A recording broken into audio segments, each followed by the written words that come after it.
Welcome to the Business Spotlight podcast. My name is Kay Cote, and I am your host for today's episode. And today I have Beth McDaniel, president of Reactive Surfaces, to be my guest. We're going to be talking about her and her husband's business, their business leadership and journey to business, the challenges that they faced along the way, and some things that they've got in store for the future to give you that inside look to what it's like to run and operate a business. If this is your first time on our channel, be sure to like and subscribe to get notified when we drop episodes like this. Welcome, Beth. It's so great to meet you. Thanks for being on the show. Thank you, Kay. I'm glad to be here. Of course. Well, before we dive into all things business, I'd love to learn a little bit about you. Can you share a bit about yourself? Sure. I grew up in Houston. My dad was a chemist, and I ended up marrying a biochemist. So there you go. That's what they say, right? I went to University of Texas, and then I went back to Houston and worked for a while, and then I went to law school late in my 20s, in Houston as well. And then I ended up in Austin, after that. Oh, that's incredible. Well, what brought you to Austin? I'm always curious. So I had gotten done with law school, and I had passed the bar. And actually, my brother called me up. My brother is a serial entrepreneur and was heavy into real estate at the time. And he calls me up, and it's like January. I just passed the bar in December. This is back in the 1900s. Okay. Um, and my brother calls me up and he said, "Hey, I got this land under contract. It's on Lake Travis. It's Austin." He said, there's a I need a few permits from like this local jurisdiction. Why don't you come and help me with this?" And of course, I had no prospects at the time. And I was just a few weeks out of my law degree. And so I I said, "Sure, I'll go over there." He said, "I think it'll take just a few weeks." And so I go over to Austin. It was actually in Jonestown, Texas. And it was and I helped him get some of these permits. And about 8 years later, we finished the project. And it was a big success, but it was not a 3-week project. I love the story. Well, congrats on getting through that process. And now you're calling Austin home. Uh-huh. And so what I happened? didn't have to go out and find a law job either. Right? It works out. Ended up working out. So, okay, so what happened either after that process or during that process, when did you and your husband decide to kind of launch the Right. business? Yeah, so he hadn't appeared at that time. So that was about when I was finishing off this family business where we developed land in about 300 acres of land on Lake Travis.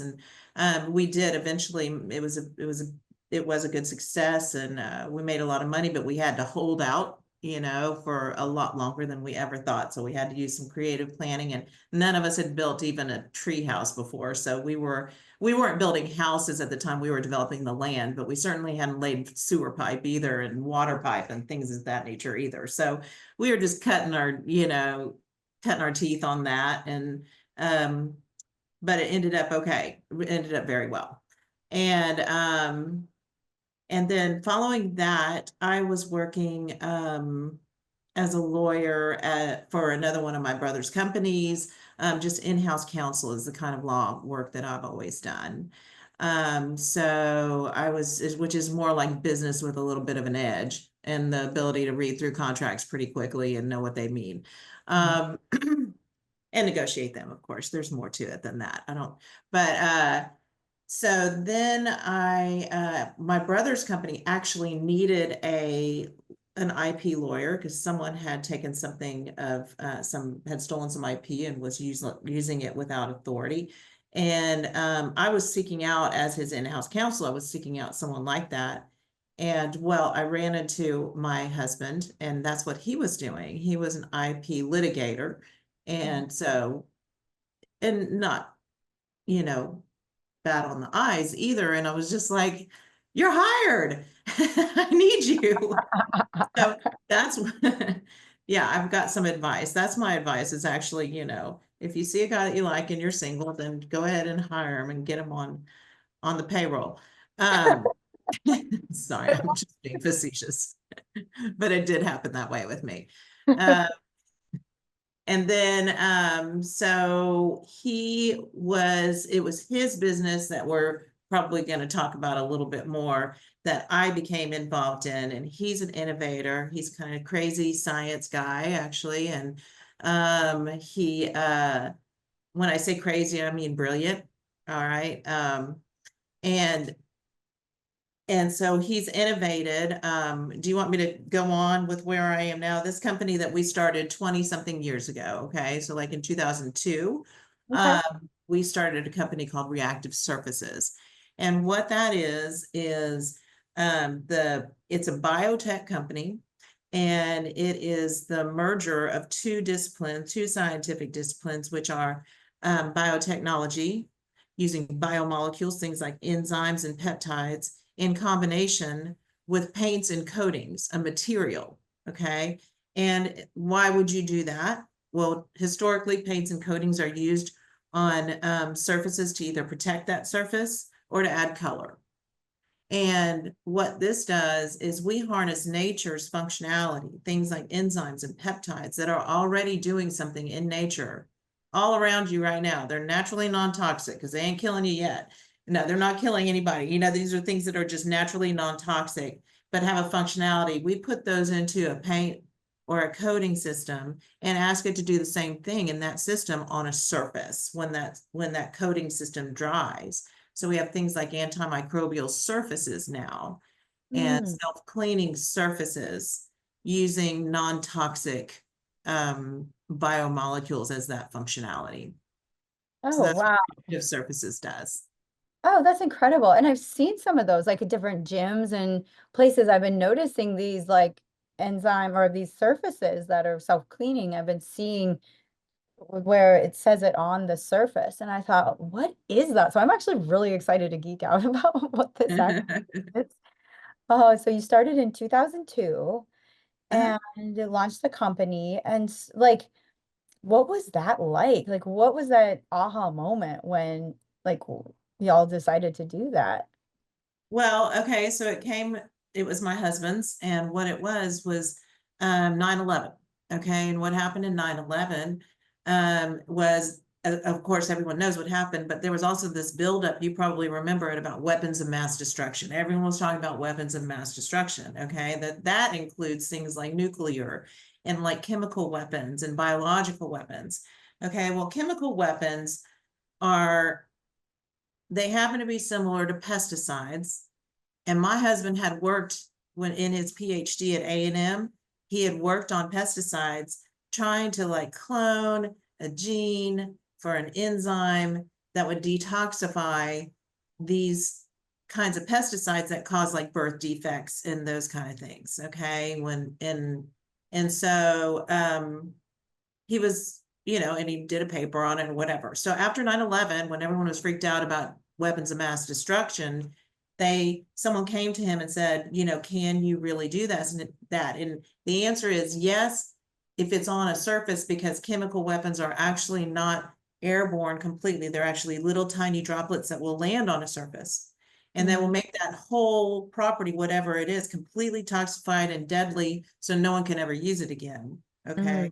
mm, mhm. uh, and a little tiny bit of it will kill a person, whether they breathe it in or touch it on a surface. And he said, if you could put it on surfaces though, then yeah, if you could put it in a paint. And they were like, can you do that? And he said, I don't know. And that's where our company started, because that guy was a money guy. And he said, what if I raise the money to do that? And that's what he did. And so that's what Wow. we did. And we still have that technology. And That's so the thing cool. about pesticides is they're the same as chemical makeup, very similar as chemical weapons used in battlefields, used by terrorists. And if you were to be sitting where you are, Kay, right now in that room, and the surfaces were covered with that coating system that we have, even though a little tiny bit, like on the end of your finger, would kill you, 24 hours, you could eat off that table in front of you if you had that coating on it. So these enzymes are extremely efficient at what they do.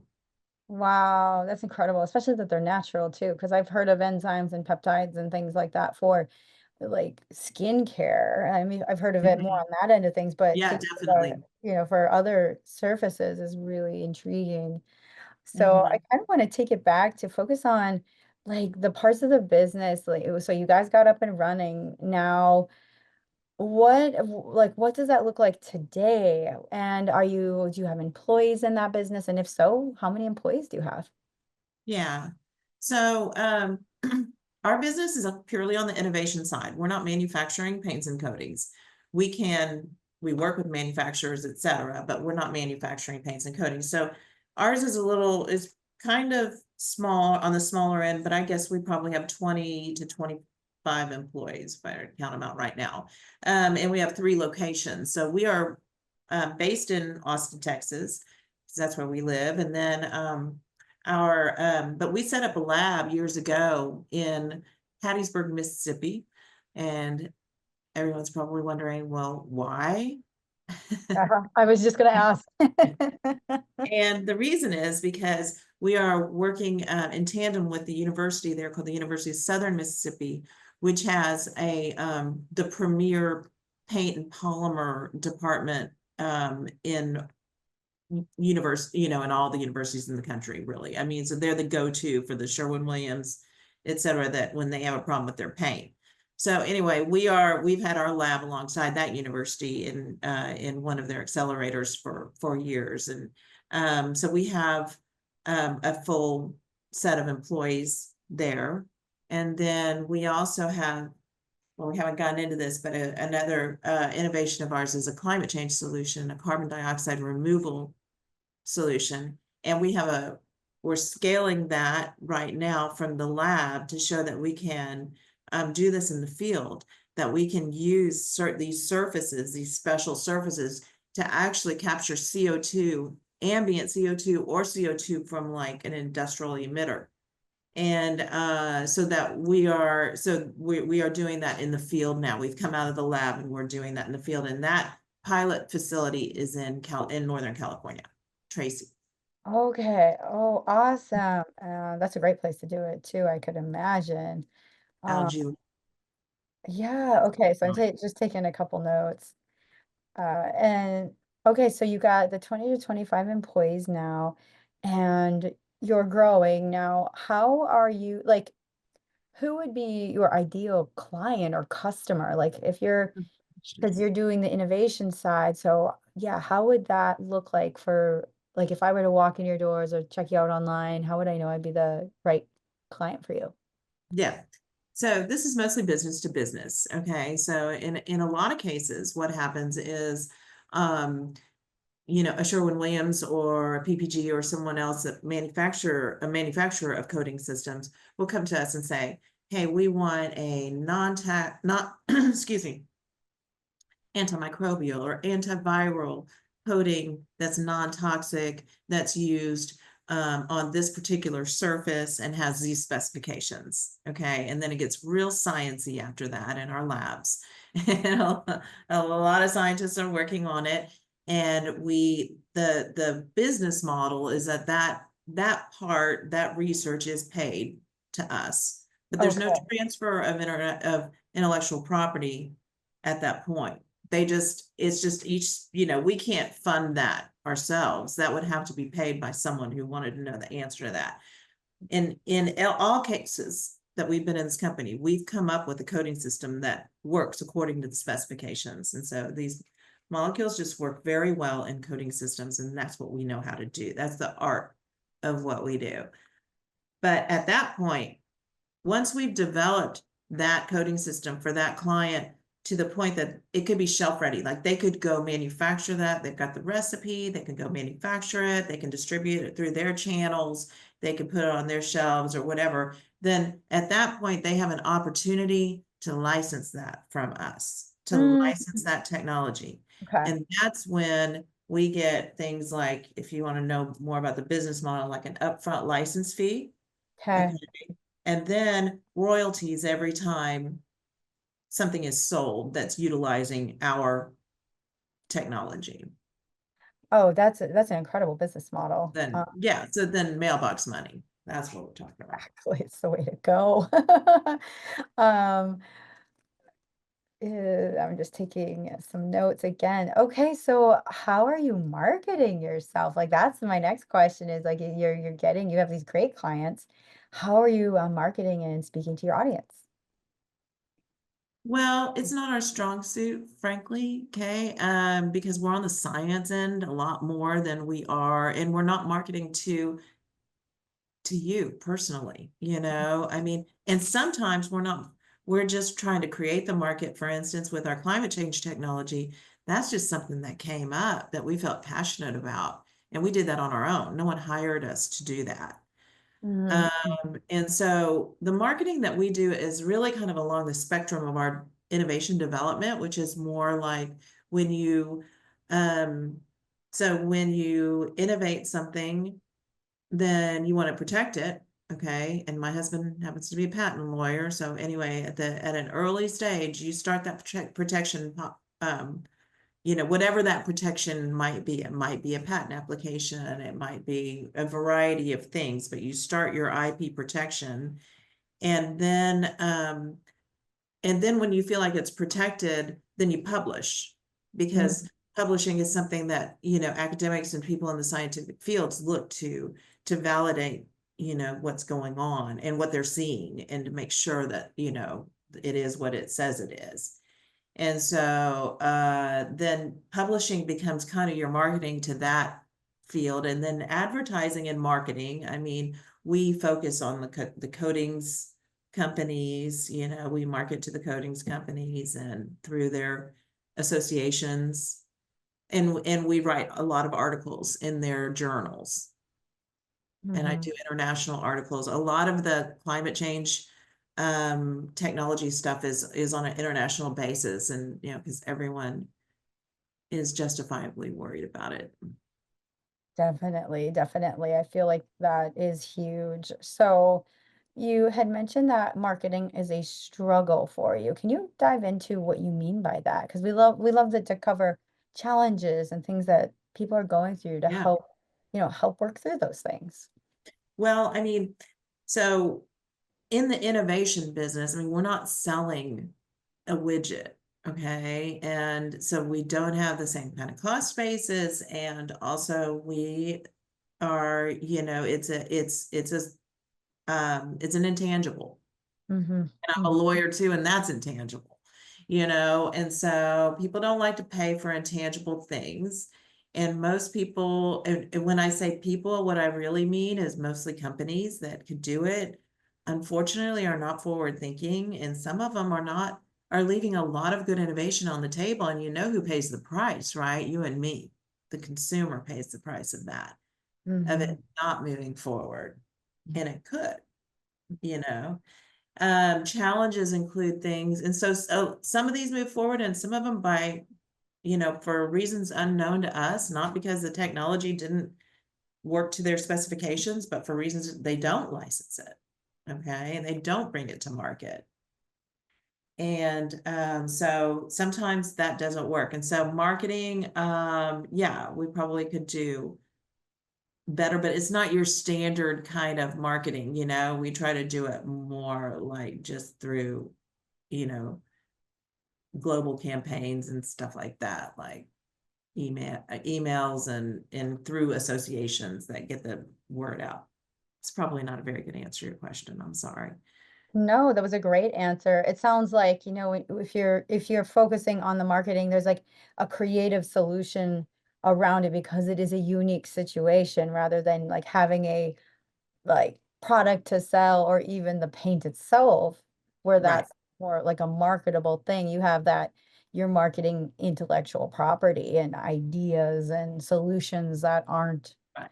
out there yet, but they could be. Yeah, that actually makes a lot of sense. I mean, if you knew that it was available, then you would probably want antiviral surfaces after our pandemic, right? If you could choose a coating that had an antiviral effect and was not toxic in any way, you'd probably choose that over a regular surface. But if you don't know that it's out there, then you don't ask for it necessarily. And so that's where we lie, is there's a lot of consumer demand that's not being demanded because they don't know it's out there. And it's kind of up to us to like educate everyone, hey, you should have new expectations of what your coding system should do for you, how they should react to you. But that's Definitely. the harder sell. Then you have to Yeah, open, people's minds, not just definitely. their thoughts. Yeah, I'm even trying to think of things on the call, like creatively how to solutionize for that. But yeah, looking at as you're moving forward with the business too, as you're growing, where would you like to be here, say in the next 3 to 5 years? Well, okay, so in the next 3 to 5 years, I mean, innovation is kind of a home run thing, okay? It's not just like plugging away. It's either, it's going to be a home run or probably a grand slam. And so 3 to 5 years from now, and because we care so deeply about some of these issues that these solutions will really provide some relief on, especially climate change, and especially like the spread of pandemic. If climate change is our Earth's biggest problem, spread of pandemic might be our humanity's biggest problem. Mhm. And so anyway, we feel strongly and deeply about making these types of technologies available to the general public and where they can be used, you know, um, to the betterment of everybody. And but if it is, then then that's a grand slam. So that's where we hope to be and expect to be in the next 3 to 5 years. Yeah.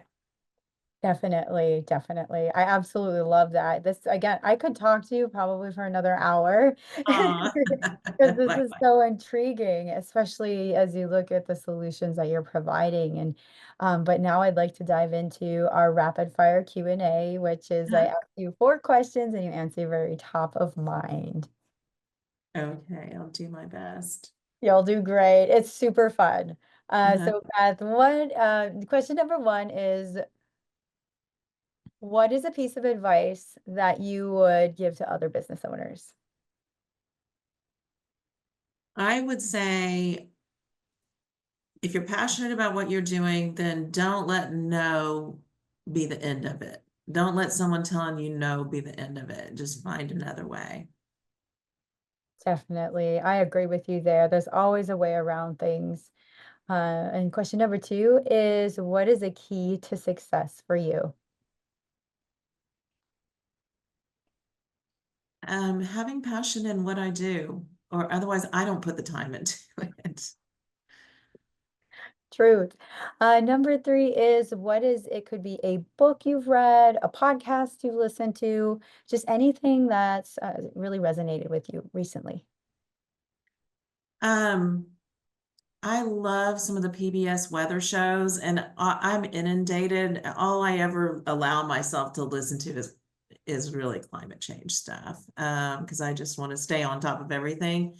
But PBS has a show called Weathered, and I think it's fantastic, and it's really on top of things. And so, yeah, climate change stuff. Definitely. And the fourth question is, if you could wave a magic wand and overnight improve one aspect of your business, what would it be? I think you hit on it. I think we need more of a sales effort outside of just our technology. We need, so maybe more effort in sales, not marketing, but sales. Mhm. Well, thank you so much for answering those rapid fire questions. Let's help get people to find you. So we'll start that process right now. How can people find you and connect with you online? Well, we have a website, reactivesurfaces.com. And that's surfaces like the surfaces of your table, not services, which is something that I always have to explain. Reactivesurfaces.com. And then you'll find all the different technology platforms that we work within. I'm on like LinkedIn and Instagram. We have Instagram, Facebook. Wonderful. Well, happy to connect with you and stay connected with you. And before we wrap up for the day, I have one final question for you. And this one take as much time as you'd like. It's what is most inspiring to you today? That is most inspiring.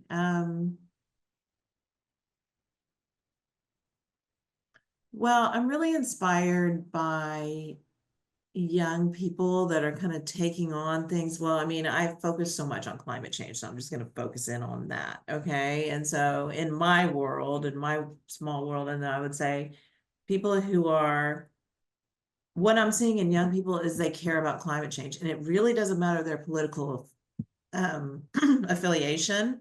They still care about it because they're of the right of mind, because they're logical. And I just think they're smart. I think they're better than we were. And so I'm inspired by the youth. And I feel responsible. I grew up in the 70s and 80s, and we literally used to throw trash out of the car. Okay. I mean, it was terrible. And I just feel like I owe it to this generation and all the next generations, to put in everything we have into making this world, a safe place to exist on. And with climate change, we're pushing it. Oh, wow. Well, that inspired me. I also absolutely loved our conversation today. Thank you for sharing about your business and sharing about the work you're doing. Thank you, Kay. I enjoyed it.